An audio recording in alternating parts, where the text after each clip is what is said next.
बस वही डाला। चलो इक्वल डिवीजन भी हो गया। आगे है थर्ड नंबर पे equal as well as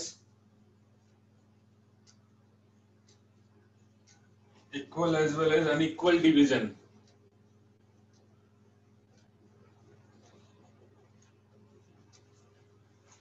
and distribution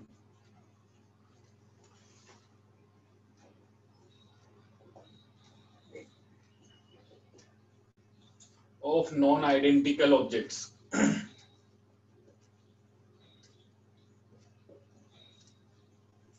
Equal as well as unequal division and distribution of non-identical objects.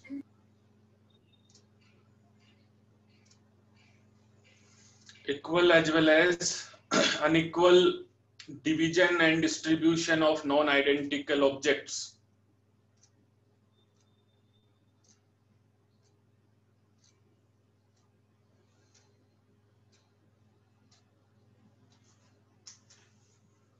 उसमें पहला है number of ways to divide m plus 2n plus 3p objects. m plus 2n plus 3p objects into 6 groups containing m, n,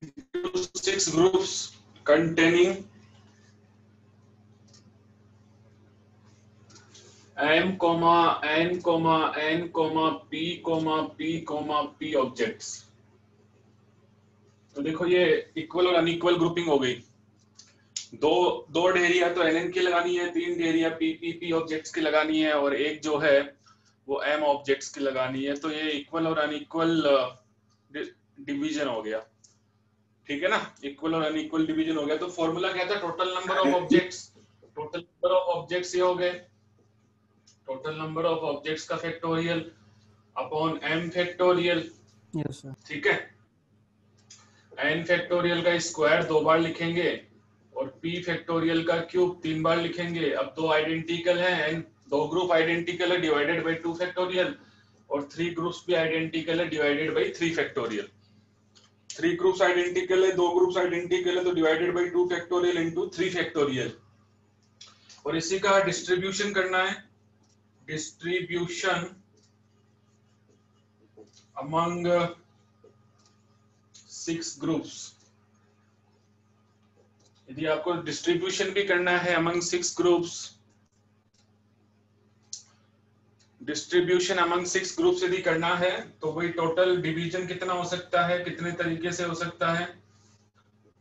total objects upon पहले group में m objects है, फिर n objects के 2 group square p objects के 3 group और equal division है तो उतने फैक्टोरियल से डिवाइड कर देंगे। और 6 ग्रुप में यदि आपको डिस्ट्रीब्यूट करना है तो इनटू 6 फैक्टोरियल वे में आप इसे डिस्ट्रीब्यूट भी कर सकते हैं। इनटू 6 फैक्टोरियल वे में आप इसे डिस्ट्रीब्यूट भी कर सकते हैं।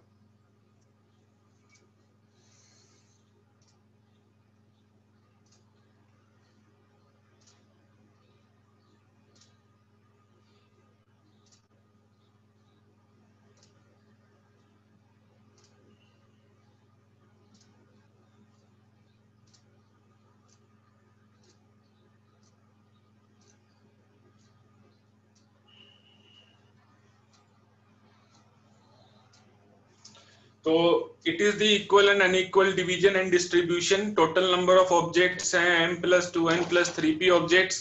हमको उनको डिवाइड करना है, एक ढेरी m की लगानी है, एक nn ऑब्जेक्ट्स के ग्रुप बनाने हैं और p ऑब्जेक्ट्स के ग्रुप बनाने हैं। टोटल ऑब्जेक्ट्स डिवाइडेड बाय पहले ग्रुप में m objects m factorial, 2 group nn के हैं तो n factorial into n factorial, फिर 3 ग्रुप p के हैं तो p factorial into p factorial into p factorial. तो मैंने p फैक्टोरियल का क्यूब कर दिया। आइडेंटिकल ग्रुपिंग से डिवाइड करते हैं, 2 ग्रुप आइडेंटिकल है तो divided by 2 factorial, 3 group identical है इक्वल डिवीजन हो रहा है तो डिवाइडेड बाय 3 फैक्टोरियल। डिस्ट्रीब्यूशन भी करेंगे अमंग 6 ग्रुप में तो इनटू 6 फैक्टोरियल। समझ आया? सेम ही है जैसा लास्ट लेक्चर में सिखाया था।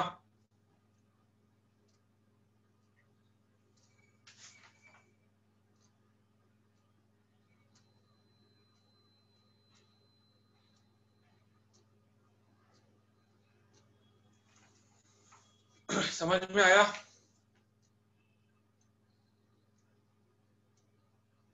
हाँ सर। Yes sir.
लिख लिया है क्या आप लोगों ने?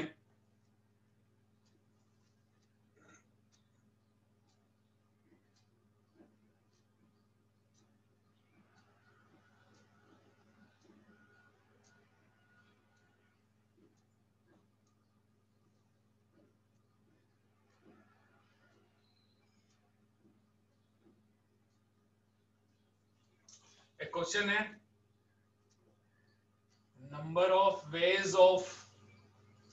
number of ways to divide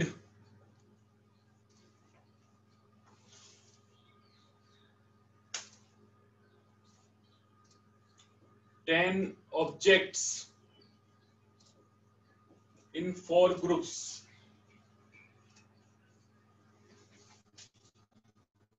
Containing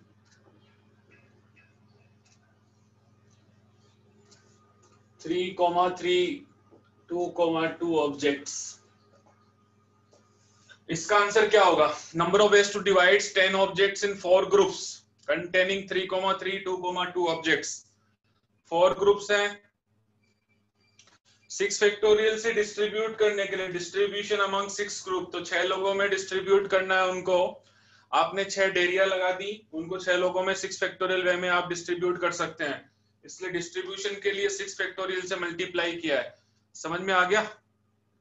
distribution करने के लिए, डिवाइड करने के बाद में आप यदि इसको 6 लोगों में बांटना चाहते हैं, आपके पास में 6 बैग आपने बना लिए हैं, उन 6 बैग को यदि आप 6 लोगों में डिवाइड करना चाहते हैं तो वो 6 फैक्टोरियल वे में आप कर सकते हैं।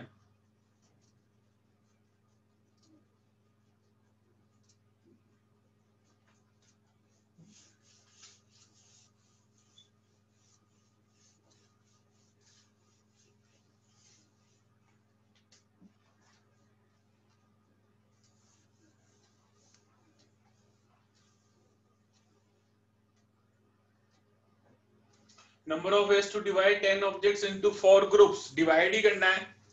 Number of ways to divide 10 objects in 4 groups containing 3, 3, ये भी 3 है, कंटेनिंग 3, 3, 2, 2 ऑब्जेक्ट्स। क्या आंसर होगा इसका? सिंपल है, फॉर्मूला बताइए आपको। सर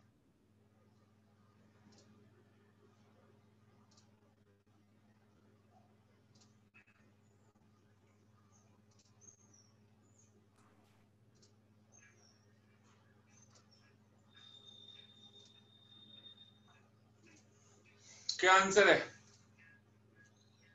सब पूरे फिगर्स में ही चाहिए या वैसे फैक्टोरियल्स में छोड़ सकते? फैक्टोरियल में बताइए ना, तभी मुझे समझ में आएगा। 10 फैक्टोरियल बाय 3 फैक्टोरियल का स्क्वायर 3 फैक्टोरियल का स्क्वायर इंटू 2 फैक्टोरियल का स्क्वायर इंटू 2 फैक्टोरियल का into 2 square factorial into 2 factorial. Into 2 factorial into 2 factorial. क्योंकि यस। आइडेंटिकल डिवीजन है तो जो आइडेंटिकल ग्रुप्स है उतने फैक्टोरियल से डिवाइड करेंगे। दो ग्रुप आइडेंटिकल है 3 3 के और दो ग्रुप आइडेंटिकल है 2 2 के, तो 2 फैक्टोरियल इंटू 2 फैक्टोरियल जो आइडेंटिकल ग्रुपिंग है उनसे उसके फैक्टोरियल से डिवाइड करते हैं। और हर ग्रुप के जितने एलिमेंट है उतने फैक्टोरियल से डिवाइड करते हैं। पहले ग्रुप के 3 element 3 factorial into 3 factorial into 2 factorial into 2 factorial. ये तो हो गया डिवीजन। अभी आपको इक्वल डिवीजन भी हो रहा है इसमें, तो 3 3 इक्वल है तो दो ग्रुप इक्वल है तो 2 फैक्टोरियल, ये वाले दो ग्रुप इक्वल है तो 2 फैक्टोरियल से डिवाइड कर दिया। इसी में आपको ये क्वेश्चन ऐसे हो, number of ways to divide and distribute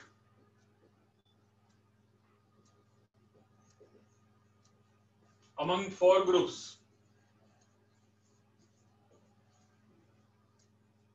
इसी में आपको 4 ग्रुप्स में डिस्ट्रीब्यूट भी करना है, तो क्या करेंगे? Divide and distribute. ऊपर वाले से 4 को 4 फैक्टोरियल से मल्टीप्लाई। ऊपर वाले को 4 फैक्टोरियल से मल्टीप्लाई कर देंगे। 10 फैक्टोरियल अपॉन 3 फैक्टोरियल का स्क्वायर इंटू 2 फैक्टोरियल का square into 2 factorial into 2 factorial. ऊपर वाले को 4 फैक्टोरियल से मल्टीप्लाई कर देंगे। डिस्ट्रीब्यूट अमंग 4 ग्रुप्स,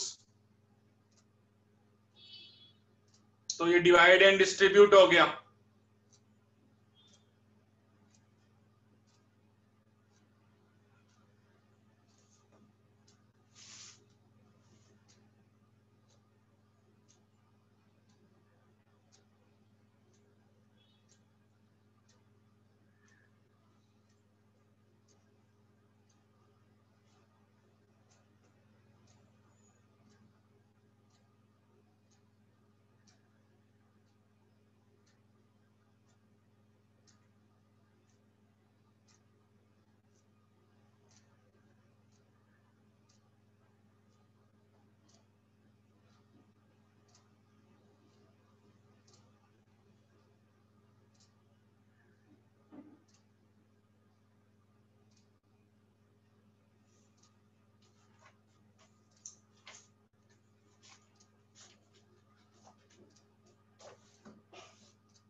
ये हो गया, समझ में आ गया ये?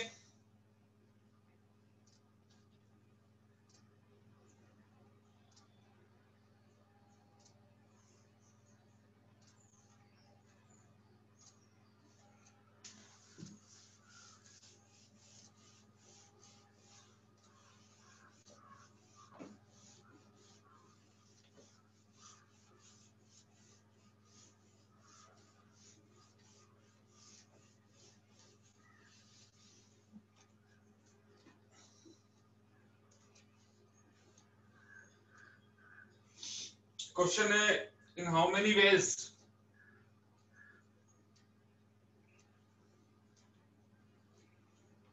Seven department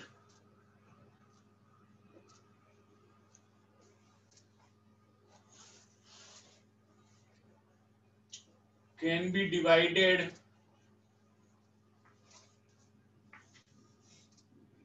and distributed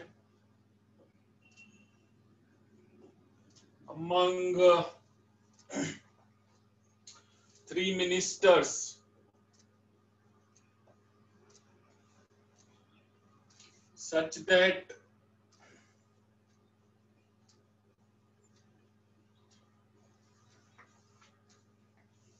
every minister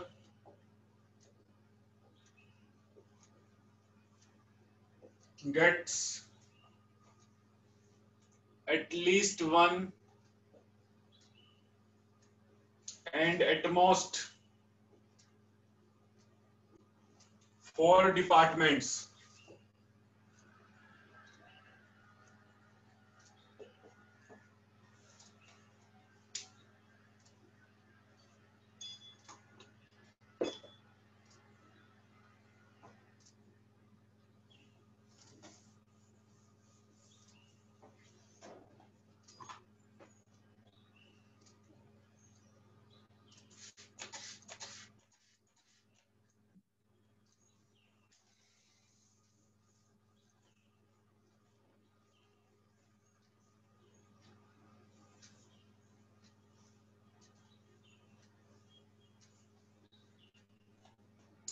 In how many ways 7 department can be divided among 3 groups? एक तरीके से 3 मिनिस्टर का मतलब हो गया 3 ग्रुप्स में डिवाइड करना है 7 डिपार्टमेंट्स को। आप इसको ऐसे लीजिए कि 7 ऑब्जेक्ट्स है उसको 3 ग्रुप्स में आपको डिवाइड करना है 3 ग्रुप्स में डिवाइड और डिस्ट्रीब्यूट करना है सच दैट कंडीशन ये है कि कम से कम एक आना चाहिए हर एक ग्रुप में और मैक्सिमम 4 आ सकता है। ऐसे में आपको केस बनाने पड़ेंगे। केस 1 हो जाएगा कि मिनिस्टर 1, मिनिस्टर 2 और मिनिस्टर 3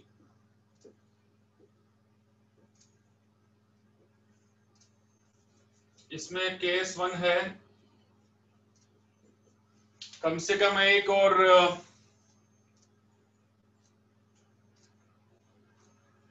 कम से कम एक चाहिए मैक्सिमम 4 ले सकता है तो इसको 4 दे दिया फिर 2 और 1।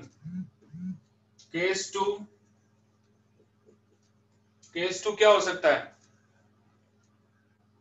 3-3-1 3-3-1 हो सकता है 3 डिपार्टमेंट 7 को आपने 3-3-1 की ग्रुपिंग कर दी।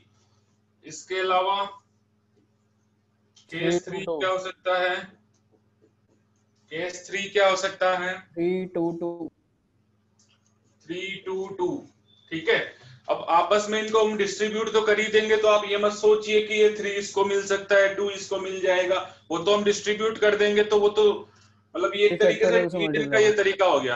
हाँ भाई उसको 3 फैक्टोरियल से मल्टीप्लाई कर देंगे हो सकता है हाँ वो कोई टेंशन नहीं है वो तो बाद में वो तो हो जाएगा क्योंकि अभी तो हम ये देख रहे हैं एग्जैक्टली उसको डिवाइड करने के तरीके कितने हैं जिसमें मैक्सिमम 4 आ सकता है एक के पास में।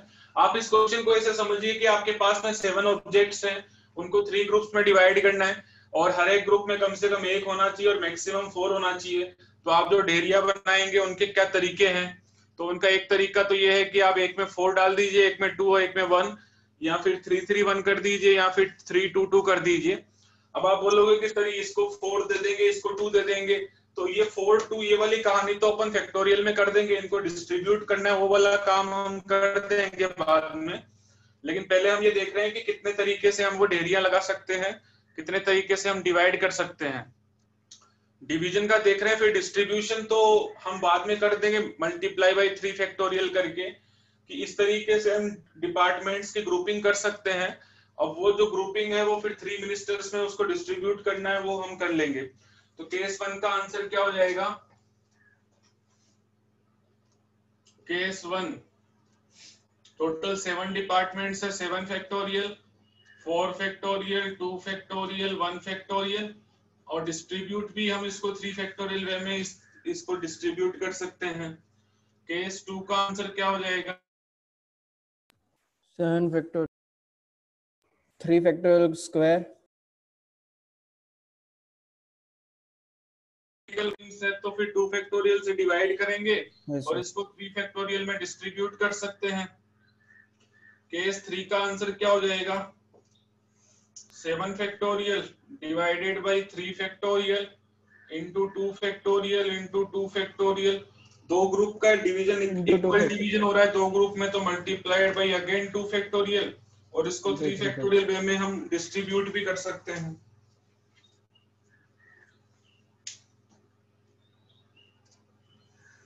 3 फैक्टोरियल वे में डिस्ट्रीब्यूट करने का मतलब ये हो गया कि इसको 2 दे दो, इसको 3 दे दो, इसको 2, इस तरीके से आप इसको, जरूरी नहीं कि मिनिस्टर 1 को 3 मिले, मिनिस्टर 2 को 2 मिले, मिनिस्टर 3 को 2 मिले।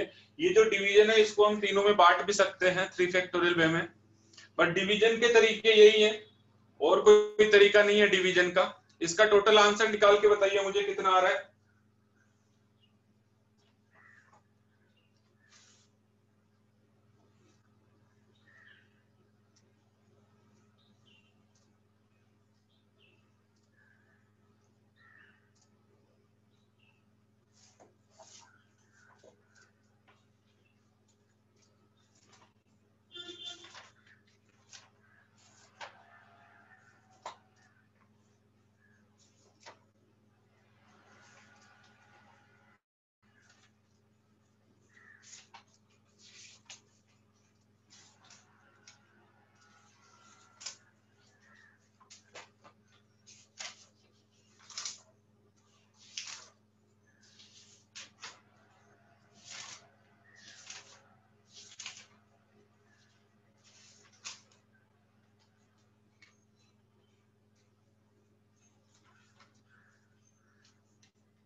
लिख लिया क्या? क्या आंसर आया फाइनल?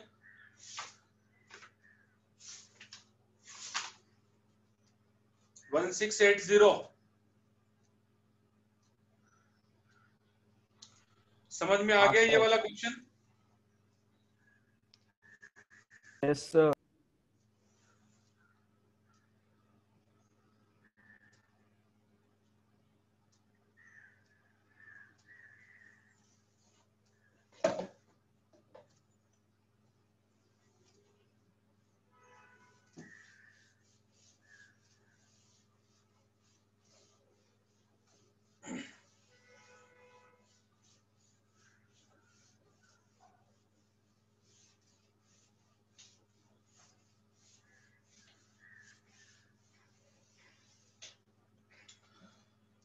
आगे है division of,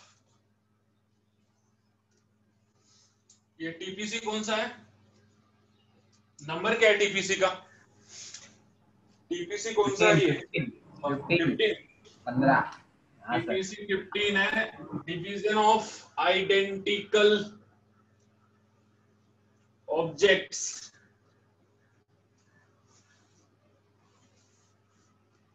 division of identical objects. अब डिवीजन ऑफ आइडेंटिकल ऑब्जेक्ट्स का मतलब क्या होता है? ऑब्जेक्ट्स एक ही जैसे हैं। जैसे मान लीजिए कि आपके पास में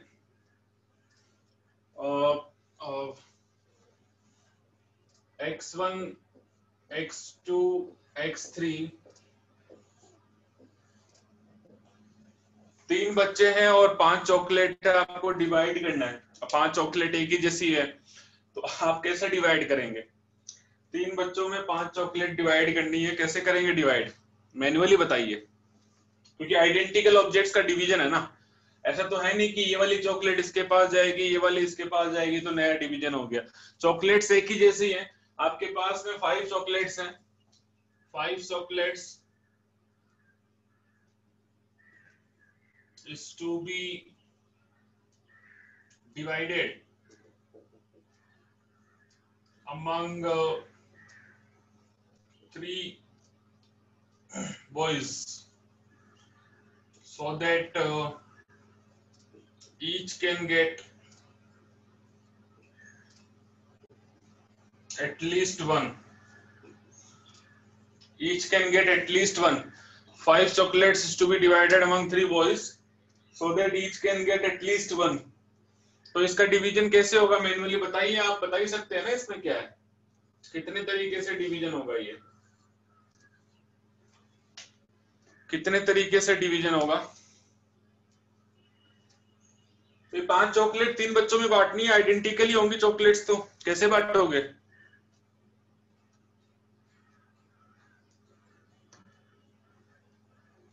इसका डिवीजन कैसे करोगे? अरे भाई ऐसे कर सकते हैं ना, इसको 3 दे दो, इसको 1, इसको 1, फिर इसको 2 दे दो, इसको 2 दे दो, इसको 1 दे दो। अच्छा ये 3 वाला भी कितने तरीके से हो सकता है। आपने इसको 3 दे दी, ये नाराज हो गए तो इसको 1, इसको 3, इसको 1, फिर 1 1 3, उसके बाद में इसको 2, इसको 2, इसको 1, इसको 1, इसको 2 2, इसको 2, इसको 1, इसको 2, कितना हो गया 1 2 3 4 5 6। और कोई तरीका है क्या 5 चॉकलेट्स को 3 बॉयज में डिवाइड करने का? और कोई तरीका है? आइडेंटिकल ऑब्जेक्ट्स है, बस यही तरीका है कि 5 के कितने टुकड़े कर सकते हैं, बस वही है। ये समझ आया क्या ये वाला? इसमें कोई डाउट है? 6 वेज में कर सकते हैं अपन ये, 6 वेज में। और कोई तरीका है to divide 5 chocolates among 3 boys? Identical chocolates है। आइडेंटिकल का मतलब ये हो गया कि ऐसा नहीं है कि ये जो 3 चॉकलेट्स इसको दी है वो उसमें से एक इसको ले जाएगा, इसके वाली इसको आ जाएगी तो नया डिवीजन होगा। नया डिवीजन नहीं होगा क्योंकि आइडेंटिकल चॉकलेट्स है। आपकी उसके पास चलेगी, उसकी आपने ले ली, तो वो कोई नया डिवीजन नहीं हुआ। आइडेंटिकल चॉकलेट्स है, आइडेंटिकल ऑब्जेक्ट्स में तो यही मैटर करता है किसको कितना दिया। तो यही एक तरीका है। और कोई तरीका है तो बताइए। ये समझ आ गया क्या? हाना में रिप्लाई करे कि हाँ ये डिवीजन समझ में आ गया।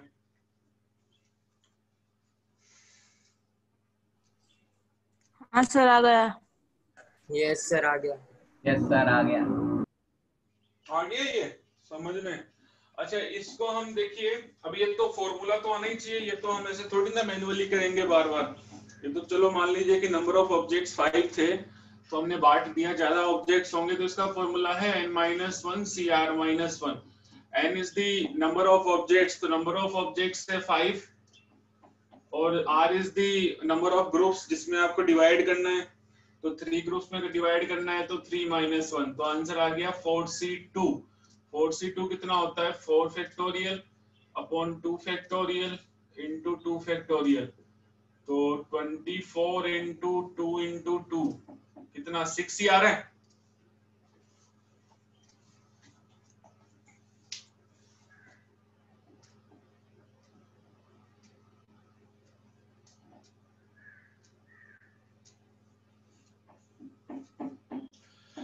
सिक्स आ रहा है ना फॉर्मूले से भी, तो ये लिख लीजिए आप, फिर मैं आपको फॉर्मूला लिखवा देता हूं।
ठीक है, अभी इसमें मान लीजिए हम ये कहते हैं कि each one get at least one की जगह हम बोलते हैं each, so that each can gate 0 और मोर, ईच कैन गेट 0 और मोर। तो आपके number of question, number of जो तरीके हैं वो काफी बढ़ जाते हैं, उसमें तो फिर आपको करना मुश्किल हो जाएगा मैन्युअली। 0 और मोर का में तो आपको काफी ज्यादा केसेस बनाने पड़ेंगे। जैसे आपने इन दोनों को 0 0 दे दिया, इसको 5 दे दिया, इसको 5, इन दोनों को 0 0, इसको 0, इसको 5, इसको 0, फिर किसी एक को 0 दे दिया, एक को 2 दे दिया, एक को 3 दे दिया। तो यदि ये वाला क्वेश्चन ये होगा कि ईच कैन गेट 0 और मोर, तो नंबर ऑफ केसेस काफी बढ़ जाएंगे। ईच कैन गेट 0 और मोर में नंबर ऑफ केसेस काफी बढ़ जाएंगे। उसका जो फॉर्मूला होता है वो होता है n plus R minus 1 C R minus 1, n plus R minus 1 C R minus 1। r is the number of groups, n is the number of objects. तो चलो यहाँ पे फॉर्मूले से पता करते हैं। n 5 है, r की वैल्यू है 3, minus 1 C R minus 1, 3 minus 1, तो ये हो गया 7c2। 7c2 कितना होता है? आई थिंक 35 होता है, नहीं 21 होता है। और 21 होता है, तो इसके नंबर ऑफ वेज 21 हो जाएंगे, 0 और मोर।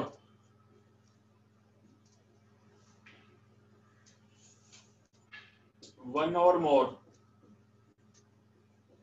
क्योंकि यदि आप इसको बोलेंगे ईच कैन गेट 0 और मोर, तो नंबर ऑफ केसेस काफी बढ़ जाएंगे, और भी बढ़ जाएंगे। मैंने सिर्फ एक ही बताया है आपको, 0 और मोर के केस में नंबर ऑफ केसेस काफी बढ़ जाएंगे, और एटलीस्ट 1 के केस थोड़े कम होंगे, क्योंकि उसमें फिर 0 भी मिल सकता है किसी को।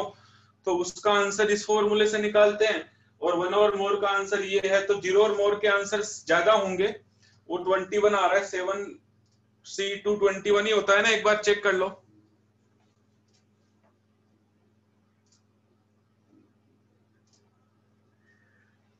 तो उसके जो मैं हालांकि आपको प्रॉपर वे में लिखवा दूंगा, बट एक बार मैं समझा रहा हूँ कि किस तरीके से हम डिवीजन करेंगे आइडेंटिकल ऑब्जेक्ट्स का, और क्या मतलब होता है 1 और मोर और 0 और मोर का। 1 और मोर और 0 और मोर का मीनिंग क्या होता है? 0 और मोर के केस में नंबर ऑफ केसेस बढ़ जाते हैं, क्योंकि आप किसी को 0 ऑब्जेक्ट भी दे सकते हो। 1 और मोर के केस में नंबर ऑफ केसेस जो है वो कम होते हैं। ये बात समझ में आ रही है? हाँ सर।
तो फिर लिख लीजिए, पहला है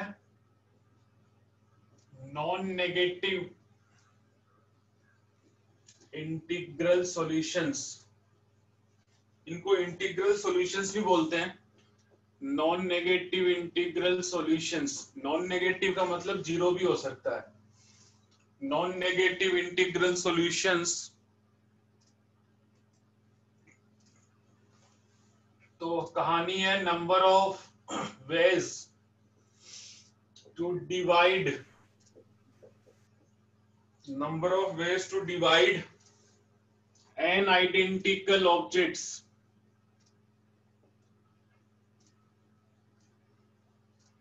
number of ways to divide an identical objects into R groups,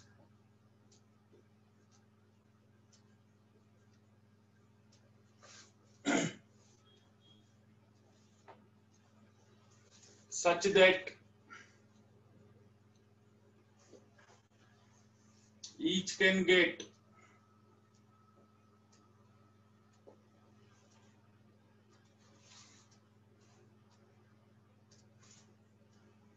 zero or more objects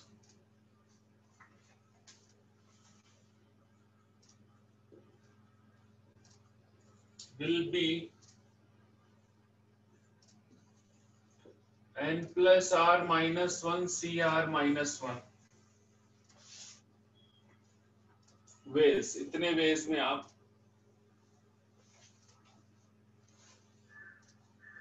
मतलब बात ये है कि x1 plus x2 plus x3 xr, R groups का समेशन n होना चाहिए। डिवाइड करेंगे तो सबका समेशन n होना चाहिए। x1 भी जो है वो n से लेके 0 तक ले सकता है, x2 भी जो है वो n से लेके 0 तक ले सकता है ऑब्जेक्ट्स। वैसे ही x3 भी जो है वो मैक्सिमम n ऑब्जेक्ट्स और मिनिमम 0 ऑब्जेक्ट ले सकता है। ये सब पे लागू होता है। x3 भी 0 से लेके मैक्सिमम n ऑब्जेक्ट्स तक ले सकता है। इसका फॉर्मूला है n plus R minus 1 C R minus 1 ways. ये a है। b जो है वो है पॉजिटिव, नॉन है, यहाँ पे नॉन ही है, नॉन नेगेटिव। ये है positive integral solution.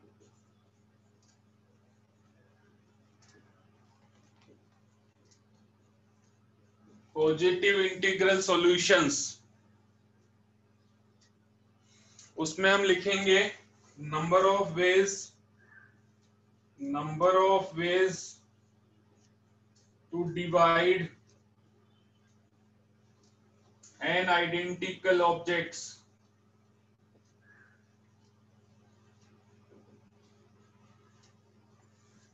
into R groups such that each can get one or more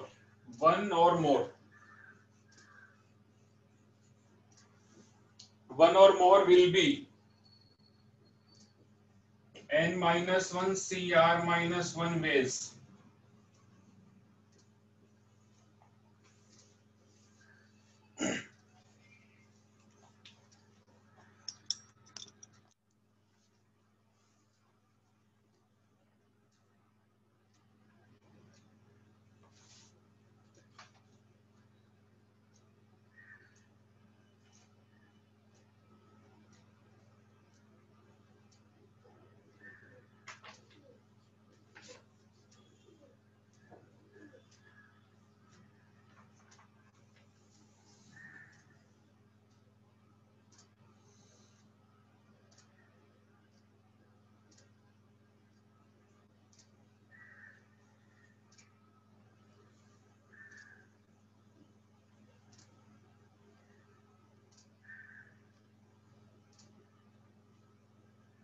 ये x1 x2 x3 xr वो ग्रुप्स है जिसमें डिवाइड करना है। टोटल आप डिवाइड करेंगे, जैसे एक को 2 दिया, एक को 3 दिया, ये वो है। टोटल समेशन n होना चाहिए। हर एक को 0 से लेके n तक मिल सकता है, वो लिखा है ये x1 x2। यही पूछ रहे हो तुम? x1 x2 x3 मतलब वही डिवीजन करना है। r जो है वो r ग्रुप्स है या r लोग हैं या r बच्चे हैं, जो भी है, उनमें आपको मान लीजिए n चॉकलेट्स देनी है, तो समेशन तो n ही होना चाहिए ना। हर एक बच्चा जो है वो 0 और n तक चॉकलेट ले सकता है, जैसे कि मैंने पहले वाला एग्जांपल बताया, समेशन n होना चाहिए और हर एक जो है वो मिनिमम 0 ले सकता है। नॉन नेगेटिव का मतलब 0 से लेके n ऑब्जेक्ट्स है तो n ऑब्जेक्ट्स तक हर एक ले सकता है। तो कितने तरीके से आप डिवीजन कर सकते हैं, तो वो डिवीजन का जो तरीका है वो है n plus r minus 1 CR-1। दूसरा है positive integral solution. Positive integral solution का मतलब ये होता है number of ways to divide N identical objects into R groups such that each can get one or more, मतलब कम से कम एक तो मिलना ही चाहिए। जो हमने स्टार्ट में जो आपको एग्जांपल दिया था कि कम से कम एक तो मिलना ही चाहिए सबको, तो उसका तरीका है n-1 CR-1। ये नंबर ऑफ वेज हमेशा ज्यादा होते हैं क्योंकि इसमें जीरो वाला केस भी अपन कैलकुलेट करते हैं। ये नंबर ऑफ वेज हमेशा कम होंगे। जैसे पहले मैंने एग्जांपल दिया था कि 5 चॉकलेट्स को 3 स्टूडेंट्स में बांटना था, तो 1 और मोर के केवल 6 केस ही थे, लेकिन 0 और मोर के 21 केस थे। उसी को मैंने यहाँ पे लिखवाया है, समझ में आया? उसी को मैंने लिखवाया है यहाँ पे।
समझ आ गया क्या?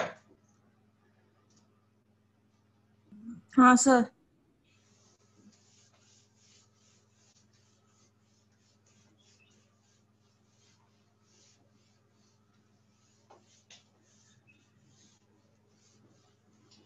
तो नीचे वाले के बारे में भी आप लिख सकते हैं कि मान लीजिए हमें इस तरीके से डिवाइड करना है, टोटल आर जो है वो ग्रुप्स हैं, तो समेशन तो सबका एन ही होना चाहिए। आपने किसी को 1 दिया, किसी को 2 दिया, किसी को 3 दिया, बट यहाँ पे कंडीशन ये है कि ईच वन गेट एटलीस्ट 1।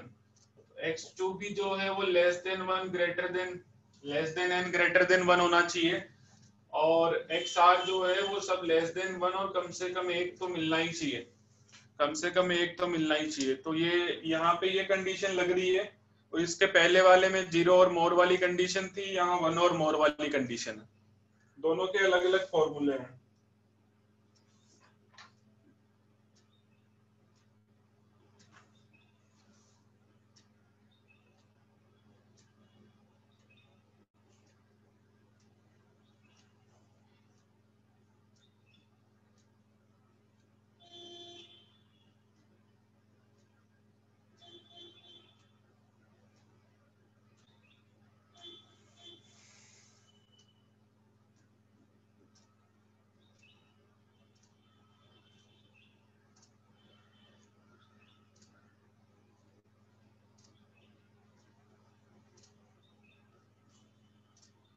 लिख लिया है?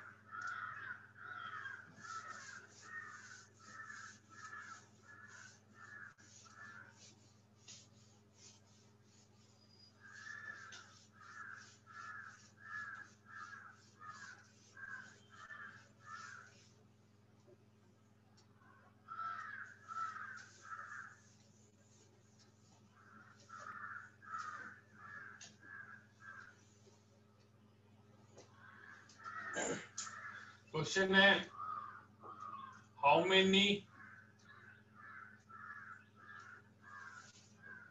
Integral, how many integral solutions are there for x plus y plus z plus t is equal to 29। ठीक है, 29 होना चाहिए। सम केस 1 है each can get at least one, each can get at least one। ठीक है, तो each can get at least one मतलब x should be greater than equal to 1, y should be greater than equal to 1, z should be greater than equal to 1 and t should be greater than equal to 1। और case 2 है, sir at least 1 है तो equal to क्यों आएगा? मतलब कम से कम उसको एक मिल सकता है ना। तो यस सर, इक्वल टू मतलब x can get one object, जो भी 29 ऑब्जेक्ट्स को आपको इन 4 लोगों में बांटना है। आप तो ऐसे इस चीज को समझ लीजिए कि 29 ऑब्जेक्ट्स हैं, आइडेंटिकल हैं। इंटीग्रल सॉल्यूशन का मतलब ये होता है आइडेंटिकल ऑब्जेक्ट्स हैं, उनको 4 लोगों में बांटना है, ईच कैन गेट एटलीस्ट 1। तो x की वैल्यू 1 भी हो सकती है, 2 हो सकती है। तो आपको अब मैन्युअली बांटना तो मुश्किल हो जाएगा, तो फॉर्मूले से ही करना पड़ेगा। केस 2 जो है वो है कि x को कम से कम 1 तो मिलना ही चाहिए, y को कम से कम 2 मिलना चाहिए, z को कम से कम 3 और t को तो 0 से ज्यादा। तो केस 1 तो इजी है, वो तो आप बता सकते हैं।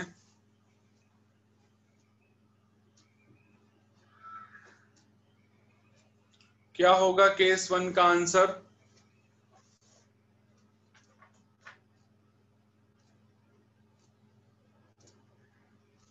क्योंकि हमारा फॉर्मूला हम तभी लगा सकते हैं जब या तो 2 ही फॉर्मूले हैं, या तो सबके सब 1 या उससे ज्यादा हो, या फिर 0 या उससे ज्यादा हो। ये वाले केस में आप डायरेक्ट फॉर्मूला नहीं लगा सकते, क्योंकि फॉर्मूला तो मिनिमम 0 और मोर वाला है और मिनिमम 1 और मोर वाला है। अब किसी को कम से कम 2 मिलना चाहिए, तो वो फॉर्मूला नहीं है हमारे पास। तो पहले वाले केस को तो आप बता ही सकते हैं ना, each one get at least one। Case 1 का आंसर क्या होगा? केस 1 का सॉल्यूशन क्या होगा? फॉर्मूला है आपके पास में, each one get at least one, n minus 1 cr minus 1, यही फॉर्मूला था।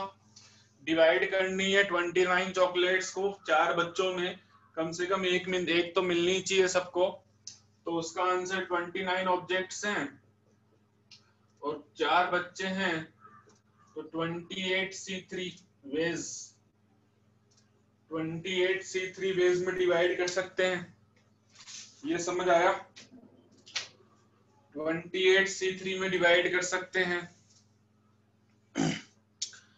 केस 2 थोड़ा सा अलग है।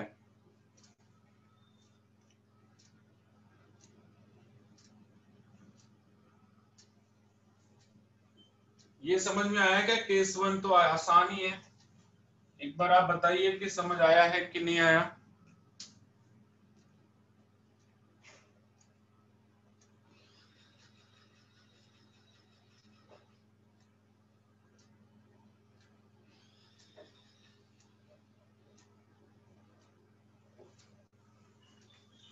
बाकी बच्चे एक बार बता दें समझ आया है कि नहीं आया।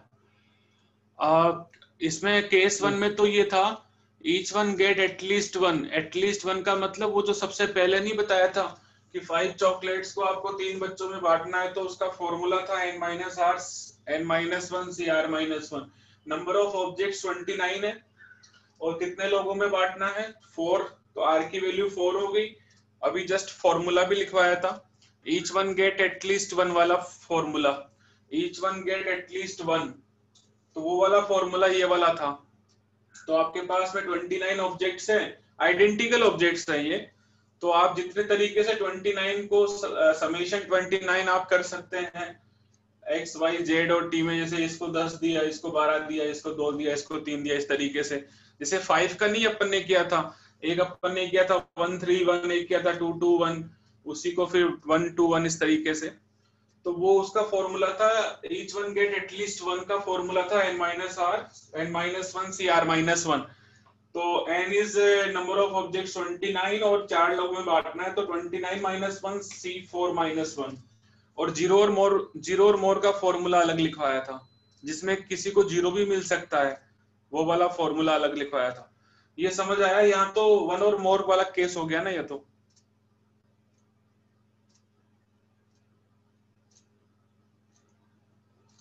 हाँ सर, समझ आ गया। समझ आ गया। अभी केस 2 जो है ना वो थोड़ा सा अलग है, केस 2 अलग है।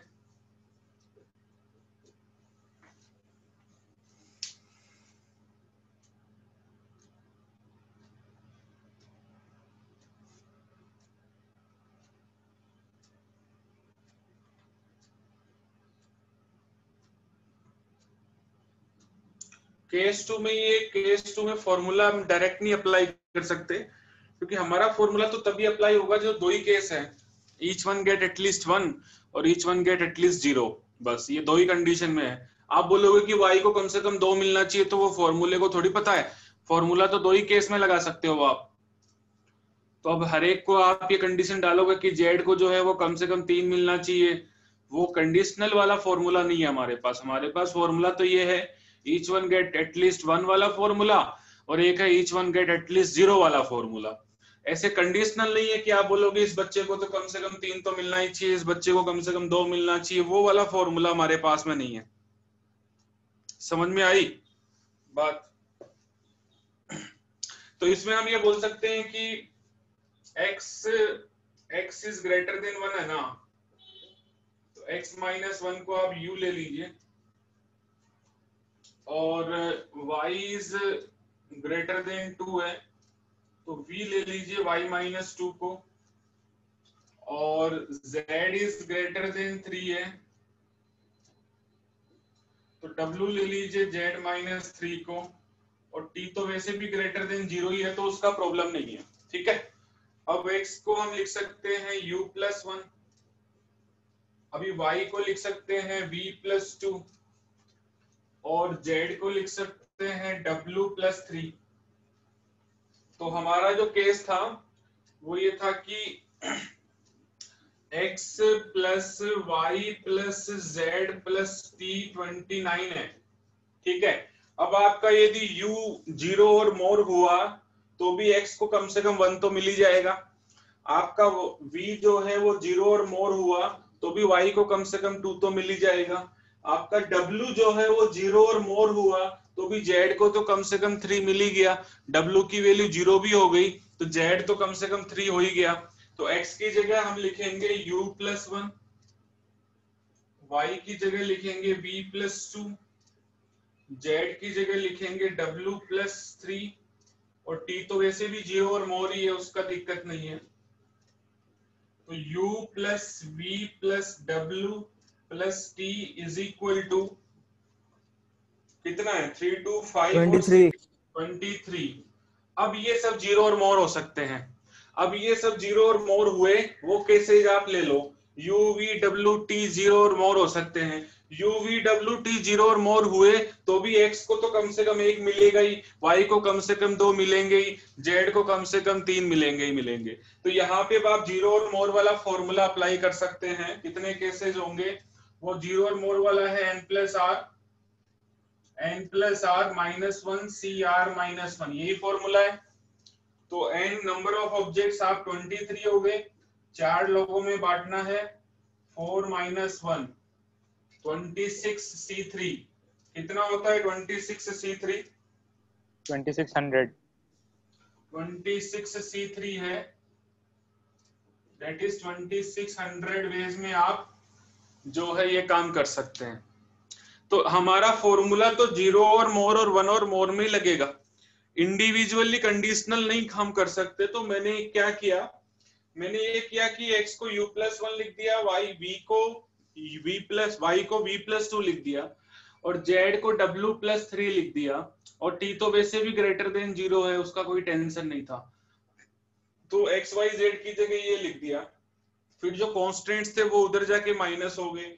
अब UVWT में अपन ने जीरो और मोर का केस लगा दिया कि कितने तरीके से हम जीरो और मोर वेज में आप इसको डिवाइड कर सकते हैं। Each one can get at least zero. अब u को जीरो भी मिलेगा तो भी x को कम से कम 1 तो मिल ही गया। v यदि जीरो भी हुआ तो भी y को कम से कम 2 तो मिल ही गया। w यदि जीरो भी हुआ तो भी z को कम से कम 3 तो मिल ही गया। हाँ, w की वैल्यू कुछ और होगी तो भी z को 3 तो मिल ही रहा है ना, उसके अलावा कुछ और मिल रहा है तो उसकी कंडीशन तो सेटिस्फाई हो ही गई। तो ये वाला तरीका अपनाया और इस तरीके से हमने इसको किया। तो आंसर आ गया 2600 वेज।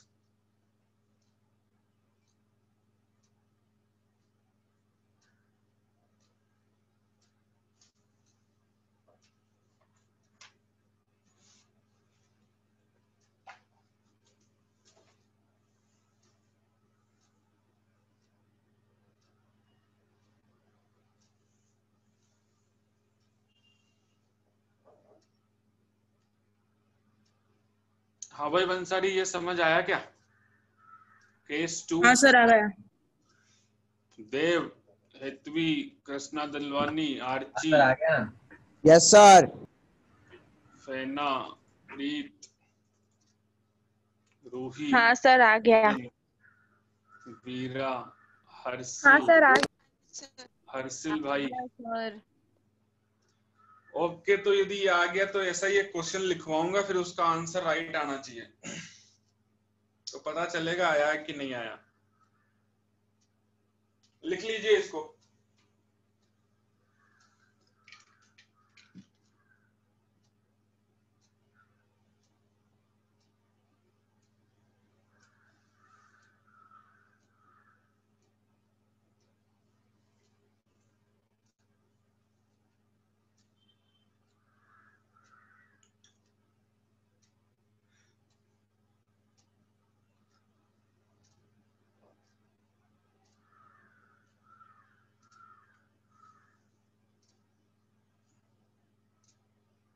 एनसीईआरटी में तो पेरेंट्स में कुछ दिया हुआ ही नहीं है,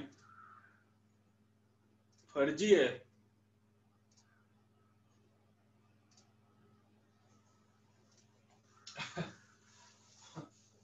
एनसीईआरटी पढ़ानी हो तो शायद लगता है कि 2 महीने में सिलेबस खत्म हो जाएगा।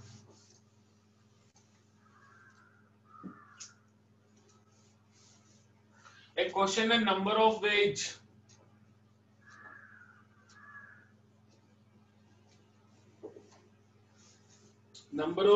in which 30 marks can be allotted। अब मार्क्स तो आइडेंटिकली होते हैं ना भाई। Number of veg in which 30 marks can be allotted to 8 questions।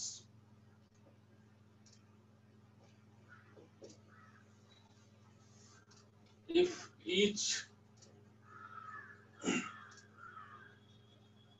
each question carries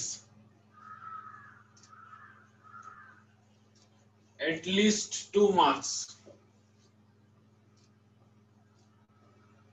चलो समझ आ गया हो तो फिर ये वाला क्वेश्चन करके बताओ।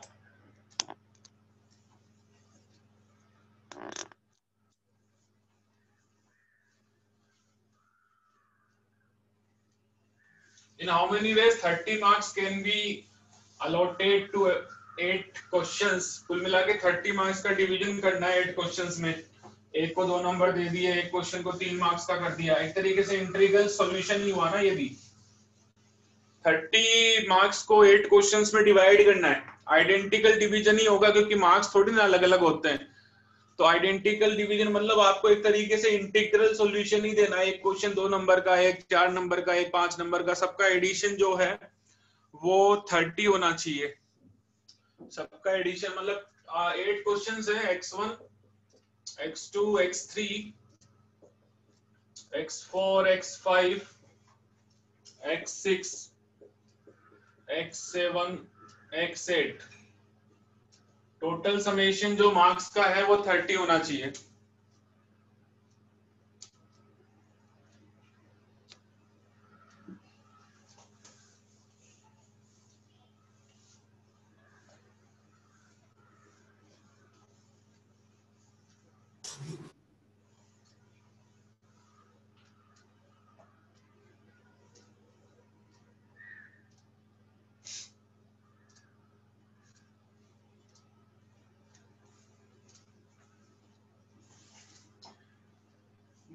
हर एक क्वेश्चन कैरीज एटलीस्ट 2 मार्क्स। अब एटलीस्ट 2 वाला फॉर्मूला नहीं है हमारे पास, क्योंकि फॉर्मूले को नहीं पता है कि कम से कम 2 तो मिलना ही चाहिए सबको।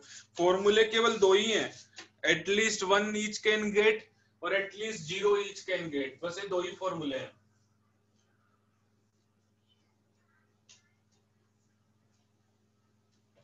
फॉर्मूले हमारे पास में केवल 2 ही हैं।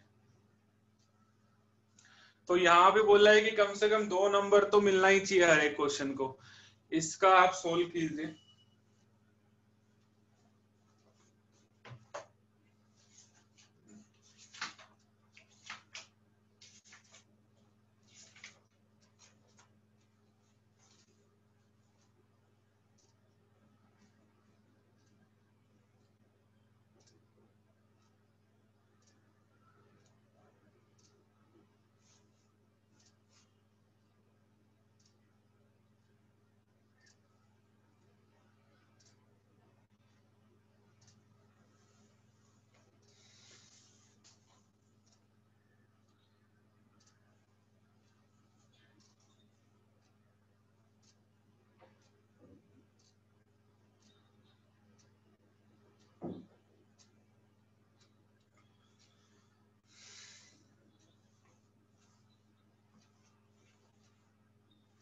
अच्छा, कंडीशन ये है कि x1 is greater than 2, x2 भी कम से कम 2 मार्क्स लेगा, x3 भी कम से कम 2 मार्क्स लेगा, ये कंडीशन है।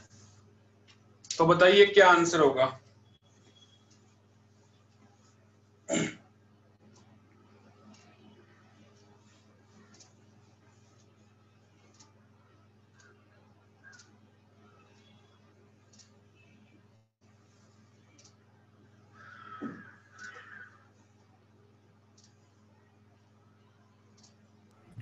सर तो ऐसे सॉल्व करते करते 21C7 आ रहा है।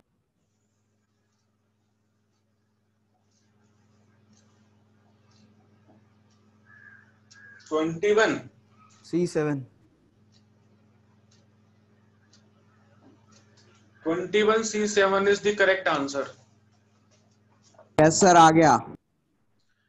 21C7 is the correct answer, क्योंकि हम ये बोल सकते हैं कि x is सर greater दूसरा वेरिएबल ले लेते हैं ना। x1 minus 2 greater than 0 होना चाहिए, ठीक है। Yes sir. तो इसको u ले लो ना, u1 is greater than equal to 0, तो u1 is equal to x1 minus 2, तो x1 की जगह अपन u1 plus 2 लिख सकते हैं। ये वाला काम सभी में कर लीजिए, सभी में। तो x1 की जगह u1 plus 2, x2 की जगह u2 plus 2, x3 की जगह u3 plus 2, ऐसे लास्ट में हो जाएगा u8 plus 2। अब देखो u यदि 0 भी हुआ, u1 यदि 0 भी हुआ तो भी x1 को तो 2 तो कम से कम मिल ही रहा है। u1 यदि u2 यदि 0 भी हुआ तो भी x2 को तो x2 हो जाएगा u2 plus 2, x3 हो जाएगा u3 plus 2 सिमिलरली, ठीक है। तो कम से कम x8 हो जाएगा u8 plus 2। तो आप u8 यदि 0 भी हुआ तो भी x8 को कम से कम 2 तो मिल ही रहा है। तो वही वाली कहानी जो पिछले क्वेश्चन में थी, u1 plus u2 plus u3 plus u8, और ये कितना हो गया 2 2 2 कितने टाइम्स है, 2 2 2 कितने टाइम्स है, 8 टाइम्स है, 16 माइनस हो जाएगा, 30 माइनस 16 कितना हुआ 14 हुआ। अभी आप जीरो और मोर का फॉर्मूला लगा दीजिए, क्योंकि ये देखो जीरो और मोर का फॉर्मूला होता है n plus r minus 1 c r minus 1। तो नंबर ऑफ ऑब्जेक्ट्स 14 ही है, 8 में डिवाइड करना है, 8 माइनस 1 कितना हो गया 21 21C7 वेज। 21C7 वेज, ये समझ आया क्या? वो थोड़ा ऊपर लिख देता हूं।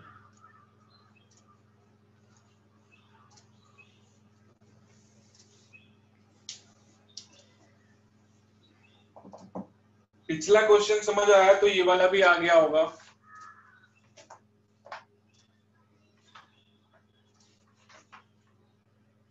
क्योंकि अब इन सब में कंडीशन सेम ही है, u1, u2, u3, u8 can be greater than 0 और मोर। ये सब के सब 0 और मोर हो सकते हैं, ये सब के सब 0 और मोर होंगे तो x1, x2, x3 सब जो है 2 और मोर हो जाएंगे। तो यहाँ पे फिर 0 और मोर वाला फॉर्मूला लगाया जा सकता है। समझ में आया क्या ये?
हाँ भाई, ये समझ आ गया? हाँ sir. Yes, sir. Yes, sir. हाँ सर। लिख लिया? Yes, sir.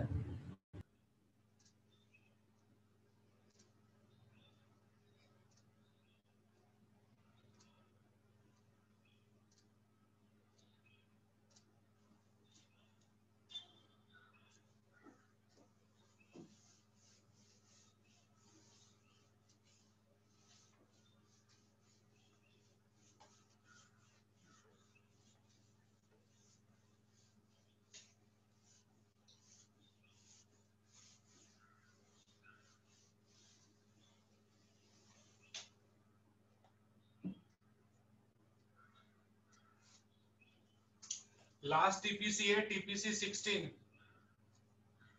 Circular permutation.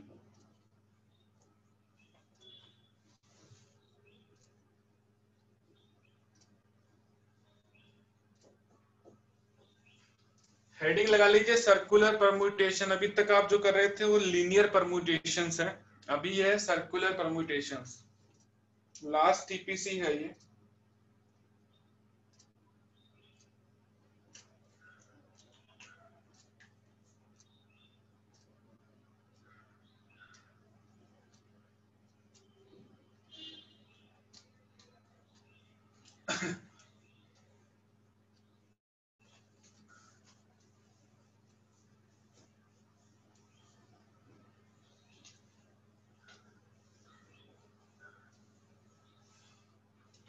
Circular permutations है, जैसे number of ways of arrangement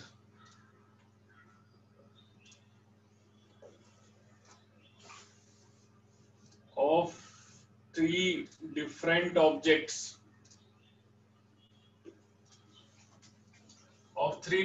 objects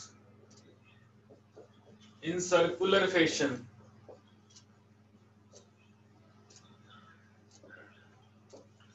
circular fashion में आपको number of ways of arrangement of 3 different objects in circular fashion. अच्छा, linear fashion में क्या होता है? जैसे एबीसी का अरेंजमेंट करना है तो लीनियर फैशन यदि आप करते हैं एबीसी फिर बीसीए फिर सीएबी, ये साइक्लिक ऑर्डर हो गया, एबीसी बीसीए सीएबी। फिर क्या करेंगे? टोटल कितने होते हैं? 3 फैक्टोरियल 6 होते हैं। लीनियर अरेंजमेंट टोटल 6 हुए हैं। एबीसी बीसीए और सीएबी, एबीसी बीसीए सीएबी, एक हो जाएगा ACB, एक BAC, एक CBA। तो टोटल कितने होंगे? 6 लीनियर 6 लीनियर अरेंजमेंट हो गए, लेकिन सर्कुलर अरेंजमेंट 6 नहीं होंगे। मान लीजिए ABC और BCA, ABC, BCA और CAB, ये तीनों एक ही सर्कुलर में, ये तीनों एक ही कंसिडर किए जाते हैं, क्योंकि सर्कुलर का कोई एंड नहीं है, कोई स्टार्ट नहीं है। लीनियर में तो आप ये कह सकते हैं कि ये ABC A से स्टार्ट हो रहा है, ये वाला वर्ड B से स्टार्ट हो रहा है, ये वाला वर्ड C से स्टार्ट हो रहा है। आप इन तीनों में डिफरेंशिएट कर सकते हैं। यू कैन डिफरेंशिएट कि ABC, BCA और CAB अलग अलग हैं, वो आप बोल सकते हैं। यहाँ पे तो आप देखें तो आपकी नजर यहाँ पड़ेगी तो ये भी ABC है, ये भी क्लॉकवाइज देखें तो ये भी ABC है, क्लॉकवाइज देखें तो ये भी ABC है। तो ये तो ऐसा नहीं है कि ये तीनों अरेंजमेंट एक ही है। सर्कल को आप थोड़ा सा उठा के घुमा दीजिए, ऐसे कर दीजिए, इसको घुमा, ऐसे घुमा के ऐसे रख दीजिए, तो तीनों एक ही तो है। सर्कल को तो आप इस, ये जो है इसको आप ऐसे पकड़िए और ए को ऊपर ले आइए, ए को ऐसे पकड़ के ऐसे घुमा दीजिए तो ये भी ABC दिखेगा, और यहाँ पे इसको पकड़ करके ऐसे घुमा दीजिए तो ये भी ABC दिखेगा। तीनों के तीनों ABC तो है, क्योंकि यहाँ पे कोई एंड या कोई सर्कल में कोई भी फर्स्ट पोजीशन और लास्ट पोजीशन होती नहीं है, तो यू कैन नॉट डिफरेंशिएट, ये तीनों एक ही कंसिडर किए जाते हैं।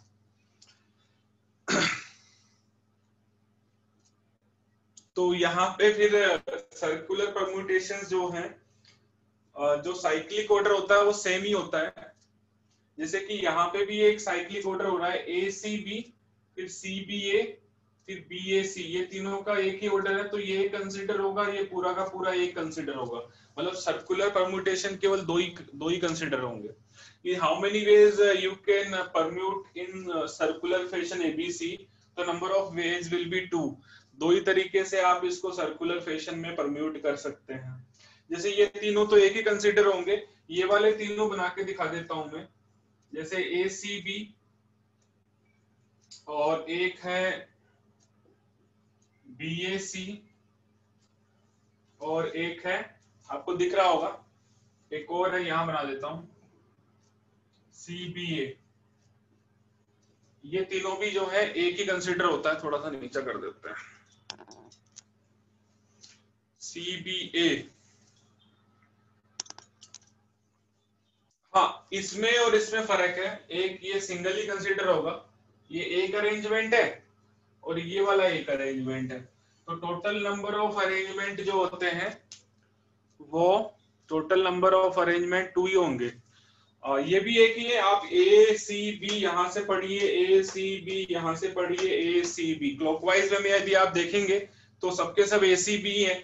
या फिर इस वाले को थोड़ा सा ऐसा घुमा दीजिए तो ये भी ACB हो जाएगा, इस वाले को घुमा दीजिए। सर्कल में कोई एंड या कोई स्टार्ट है और कोई एंड नहीं होता है। सर्कल में आपकी जहां नजर पड़ेगी, जिसकी नजर यहाँ पड़ेगी वो बोलेगा ACB है, जिसकी नजर यहाँ पड़ेगी वो बोलेगा ACB है, जिसकी नजर यहाँ पड़ेगी वो बोलेगा ACB है। तो ये तीनों एक ही कंसिडर किए जाएंगे और ये तीनों एक ही कंसिडर किए जाएंगे। तो सर्कुलर परम्यूटेशन में सर्कुलर परम्यूटेशन 2 होंगे और लीनियर परम्यूटेशन 6 होंगे, क्योंकि लीनियर में तो आप इसमें डिफरेंस बता सकते हैं, इसमें डिफरेंस बता सकते हैं।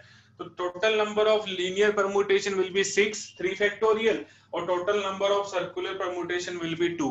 हाँ, इन दोनों में तो फर्क है, नजर आप चाहे कहीं भी डालें, ये ABC रहेगा और ये ACB रहेगा। आपकी नजर चाहे कहीं भी जाए, क्लॉकवाइज यदि आप रीड करेंगे इसको और इसको तो ये अलग अलग होंगे, लेकिन ये तीनों सेम होंगे और ये तीनों सेम होंगे।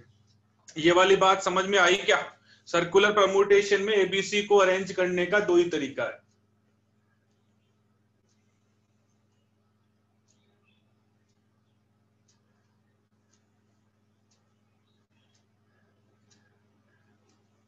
सर्कुलर परम्यूटेशन में ABC को अरेंज करने का 2 ही तरीका है।